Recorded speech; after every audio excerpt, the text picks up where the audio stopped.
Hello दोस्तों, नमस्कार। मैं शंकर आप सभी का अपने यूट्यूब चैनल टारगेट लर्न 98 में बहुत बहुत स्वागत करता हूं। जैसा कि आप सब देख रहे हो, आपके स्क्रीन के सामने लिखा होगा यूपीएससी पेट 2023, यानी उत्तर प्रदेश अधीनस्थ सेवा चयन आयोग द्वारा आयोजित विभिन्न परीक्षाओं में जो हमने आज क्वेश्चन लेके आए हो यूपीएससी की विभिन्न परीक्षाओं में पूछे गए हुए हैं। जो 30 क्वेश्चन हैं, आप देखेंगे कि बहुत ही महत्वपूर्ण है और ये यूपीएससी जो एग्ज़ाम कंडक्ट कराती है उसमें पूछे गए प्रश्न हैं। जो आपके पेट जो अभी 28-29 नवंबर को होने वाला है उसमें क्वेश्चन पूछे जा सकते हैं, पूछे जाने की अत्यधिक संभावना है। ये हमारे चैनल का नाम है टारगेट लर्न 98।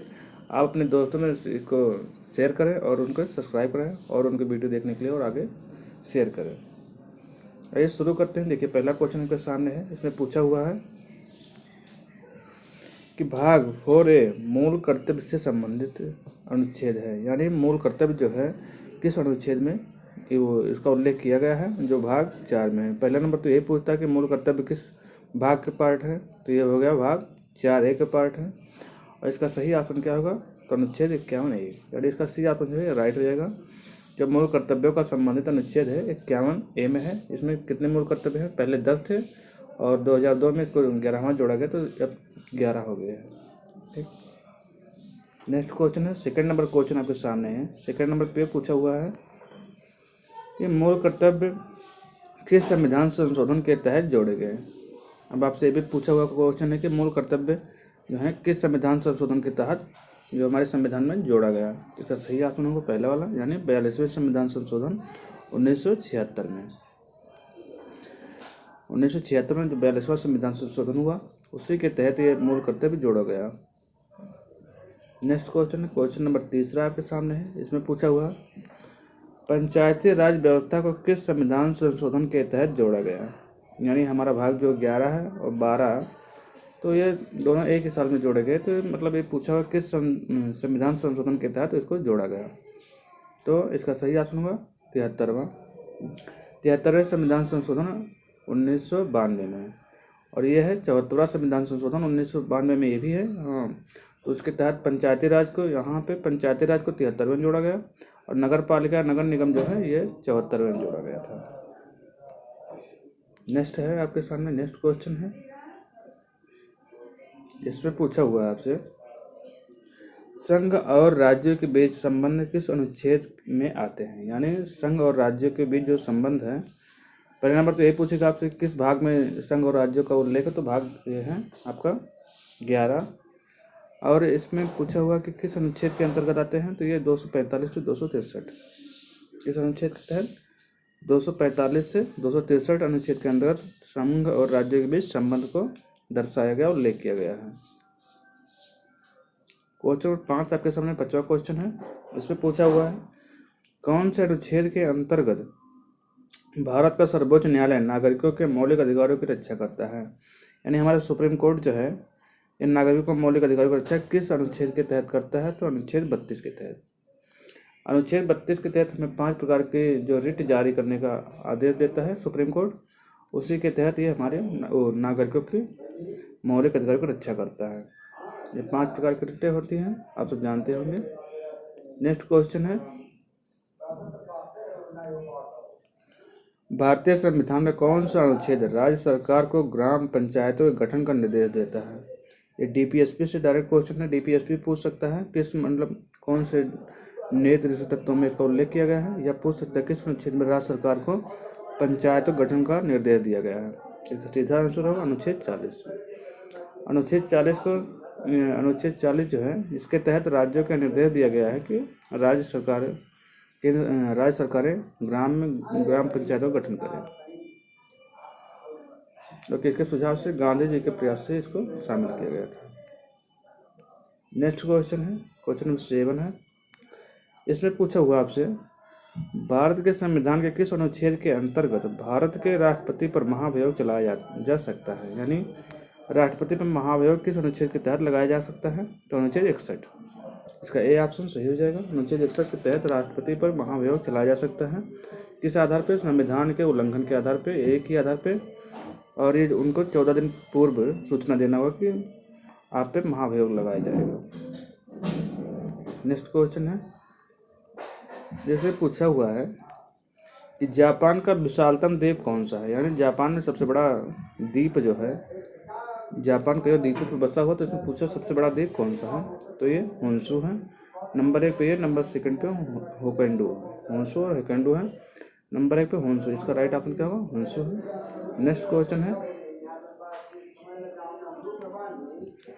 जहाँ पूर्वी घाट और पश्चिमी घाट मिलते हैं वहाँ निम्न में से कौन सी पहाड़ी अवस्थित है, यानी पूर्वी घाट और पश्चिमी घाट जहाँ पे मिलते हैं, यानी जो ये नीचे का भाग है अपने, ये पश्चिमी घाट हो गया, पूर्वी घाट, और यहाँ पे जो पहाड़ियाँ हैं, ये दो पहाड़ियाँ आके मिलती हैं, तो ये पूछा कौन सी पहाड़ी है, तो ये नीलगिरी पहाड़ी है। इसका सी ऑप्शन जो है राइट हो जाएगा, ये नीलगिरी पहाड़ी है। इधर से पश्चिमी घाट के पर्वत आते हैं सह्याद्री, और इधर से पूर्वी घाट के, तो यहाँ पे जो मिलते हैं वही हो गया नीलगिरी पहाड़ी। नेक्स्ट क्वेश्चन है, इसमें पूछा हुआ अरावली एवं विंध्य श्रृंखलाओं में कौन सा पठार स्थित है। अरावली और विंध्य के मध्य कौन सा पठार है। अरावली पर्वत आप सब देखेंगे राजस्थान इधर की साइड में पड़ता है, और यहाँ पे विंध्य का श्रृंखला यहाँ पे, तो इसके बीच में जो पड़ता है, तो यही पूछा है कौन सा पठार है, ये कौन सा पठार हो गया आपका, मालवा का पठार है। इसका ये ऑप्शन जो राइट हो जाएगा, अरावली और विंध्य के श्रृंखलाओं के मध्य कौन सा पठार है, तो मालवा का। छोटा नागपुर पठार आपके यहाँ बिहार और झारखंड साइड में पड़ता है। दक्कन का पठार हो गया आपके नीचे साइड में, ये तमिलनाडु और कर्नाटका में, यहाँ पे ये सब पठार है। नेक्स्ट क्वेश्चन है, सुंदरबन डेल्टा का निर्माण करने वाली नदियाँ हैं। इसमें पूछा हुआ है कि सुंदरबन जो डेल्टा है उसका निर्माण कौन सी नदियाँ करती है, तो इसको सही ऑप्शन आप सब जानते भी होंगे, और नहीं जानते हो तो जान लीजिए, ये गंगा और ब्रह्मपुत्र है। सुंदरबन डेल्टा का निर्माण कौन सी नदियाँ करते हैं, गंगा और ब्रह्मपुत्र। ये बांग्लादेश और ये पश्चिम बंगाल जो है, यहाँ पे सुंदरबन डेल्टा का निर्माण करती है। नेक्स्ट है, एक क्वेश्चन आपसे पूछ सकता है क्योंकि चंद्रयान जो तीसरा था वो चंद्रमा पर लैंडिंग की है, इसमें पूछ सकते चंद्रमा के अध्ययन को क्या कहा जाता है, यानी चंद्रमा के अध्ययन को क्या कहा जाता है, तो चंद्रमा का अध्ययन को क्या कहा जाता है, तो सेलियोनोलॉजी कहता है। यानी फर्स्ट ऑप्शन जो है ये राइट होगा, सेलियोनोलॉजी कहा जाता है चंद्रमा के अध्ययन को।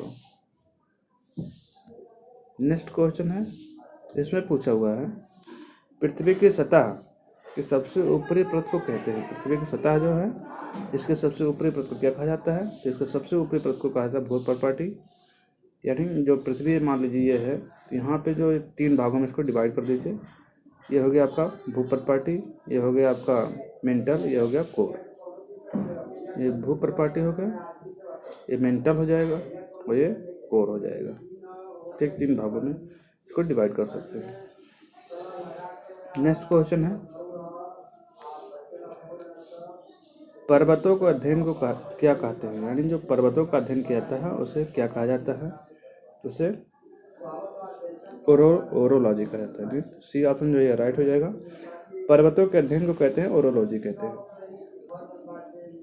क्वेश्चन नंबर 15 के सामने है, भारत में चंदन की लकड़ी किस प्रसिद्ध राज्य में है, यानी भारत में चंदन की लकड़ी है सबसे अधिक उत्पादक किस राज्य में होता है, ये भी कह सकते हैं किस राज्य में प्रसिद्ध है, ये कर्नाटक में होता है। इसका सी ऑप्शन जो है राइट हो जाएगा, कर्नाटक राज्य में चंदन की लकड़ी का सर्वाधिक उत्पादन किया जाता है।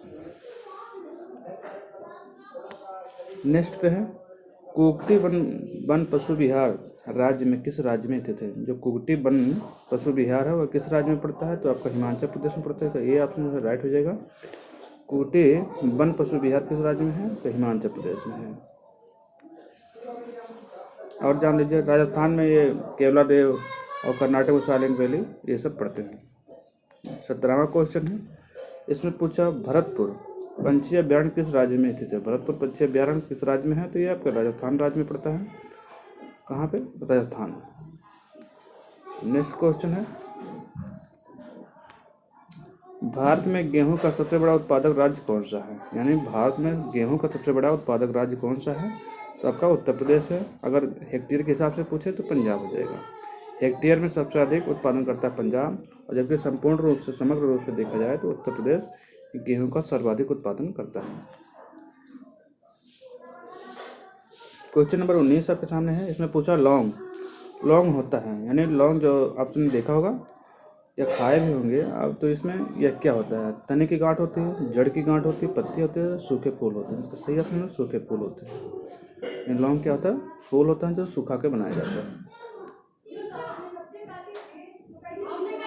क्वेश्चन नंबर 20 है, इसमें पूछा भारत के किस नदी को वृद्ध गंगा या ओल्ड गंगा के नाम से जाना जाता है। वृद्ध गंगा किस नदी को कहा जाता है, इसका सही ऑप्शन है गोदावरी को। बी ऑप्शन का राइट है, गोदावरी को ओल्ड गंगा कहा जाता है या बूढ़ी गंगा कहा जाता है। नेक्स्ट पे है, पीयूष ग्रंथि मानव शरीर के किस स्थान पर स्थित होती है। पीयूष ग्रंथि मानव शरीर के किस स्थान पर स्थित होती है, तो इसका सही ऑप्शन होगा मस्तिष्क में। यानी बी ऑप्शन इसका राइट होगा, पीयूष ग्रंथि कहाँ होती है, तो मानव शरीर के मस्तिष्क में होती है। नेक्स्ट पे है, शरीर में हीमोग्लोबिन का कार्य क्या होता है। यानी शरीर में जो मनुष्य के शरीर में हीमोग्लोबिन पाया जाता है उसका मेन कार्य क्या है, आपसे यही पूछा हुआ। तो इसका ऑप्शन क्या सही होगा, जीवाणु का नाश करना या ऑक्सीजन का परिवहन करना, रक्त की कमी का निवारण करना, इनमें से कोई नहीं। इसका सही ऑप्शन होगा ऑक्सीजन का परिवहन करना, यानी बी वाला ऑप्शन सही हो जाएगा। मनुष्य के शरीर में हीमोग्लोबिन का कार्य क्या है, जो ऑक्सीजन को शरीर के अंदर ले जाना या परिवहन करना और कार्बन डाइऑक्साइड को बाहर निकालना। क्वेश्चन नंबर 23 है, इसमें पूछा भगवान बुद्ध के प्राण कहाँ त्यागे। यानी गौतम बुद्ध ने अपना परिनिर्वाण भी पूछ सकता है आपसे, या प्राण कहाँ पे त्यागे या उनका परिनिर्वाण कहाँ पे हुआ। तो इसका सही ऑप्शन है कुशीनगर में। कहाँ पे, कुशीनगर में हुआ। और बोध गया उनको ज्ञान की प्राप्ति हुई थी। सारनाथ में पहली बार उन्होंने अपना उद्देश्य धर्म चक्र परिवर्तन जिसे कहते हैं उद्देश्य या उसका उपदेश दिया था। क्वेश्चन नंबर 24 है आपके सामने, इसमें पूछा हुआ है नालंदा विश्वविद्यालय विद्या का एक महान केंद्र था। माने नालंदा जो विश्वविद्यालय है किस धर्म के लिए एक महान केंद्र था। तो इसका सही अर्थ होगा बौद्ध धर्म के लिए। नालंदा विश्वविद्यालय जो कुमार गुप्त ने बनवाया था और इसका ये बौद्ध धर्म के लिए एक महान केंद्र था। नेक्स्ट पे है, जिसमें पूछा हुआ है देश का प्रथम विधि अधिकारी कौन होता है। भी पूछा देश का प्रथम विधि अधिकारी कौन होता है, तो इसका सही ऑप्शन होगा महान्यायवादी जो अटॉर्नी जनरल ऑफ इंडिया वह देश का प्रथम विधि अधिकारी होता है। सॉलिसिटर जनरल अधिकारी तो राज्यों का होता है।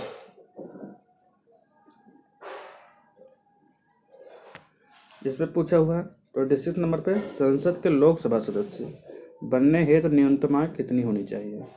यानी आपको अगर लोकसभा का सदस्य बनना है तो न्यूनतम आयु कितनी होनी चाहिए, तो सही ऑप्शन होगा 25 वर्ष।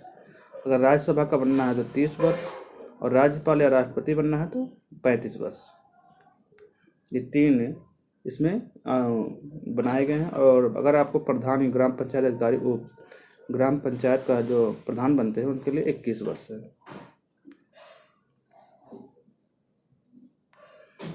नेक्स्ट पे है आदि मानव ने सर्वप्रथम किस पशु को पालतू बनाए थे। यानी जो आदि मानव थे वो सबसे पहले किस पशु को पाले थे या पालतू बनाए थे, तो इसका सही ऑप्शन है कुत्ता को।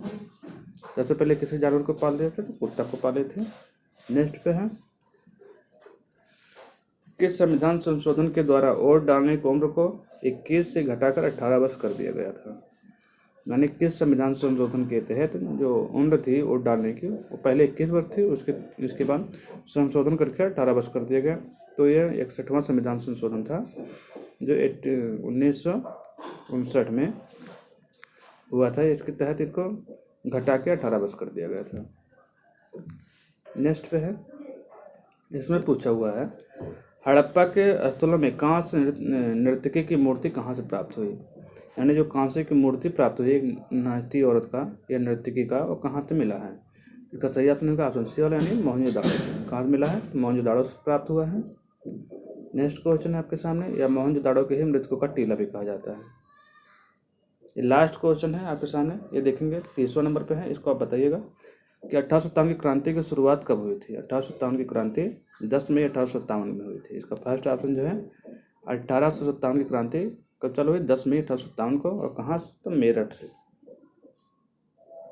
ये आपको इसका आंसर आप कमेंट बॉक्स में जरूर बताइएगा कि 1857 की क्रांति के समय भारत का गवर्नर जनरल कौन था। आप इसका आंसर कमेंट बॉक्स में बताइएगा। नहीं बताएंगे तो आप नेक्स्ट अगले वीडियो में हमको बताएंगे कि 1857 की क्रांति के समय भारत का गवर्नर जनरल कौन था। आप इसका आंसर जरूर बताइए कमेंट में। जी हाँ दोस्तों, आज हमने 30 क्वेश्चन लेके आए थे जो ये यूपीएससी के एग्जाम में पूछे गए हैं। आपकी परीक्षा के लिए आने वाली जो परीक्षाएं हैं उनमें पूछे जाने की अत्यधिक संभावना भी रहती है कि क्वेश्चन रिपीट होते रहते हैं, इसलिए हमने जो क्वेश्चन आए हैं उन्हीं को लेके आए थे। अगर आपको हमारा वीडियो अच्छा लगा तो हमारे चैनल को सब्सक्राइब करें, अपने दोस्तों में शेयर करें, और हमारे वीडियो देखने के लिए धन्यवाद आप सभी का।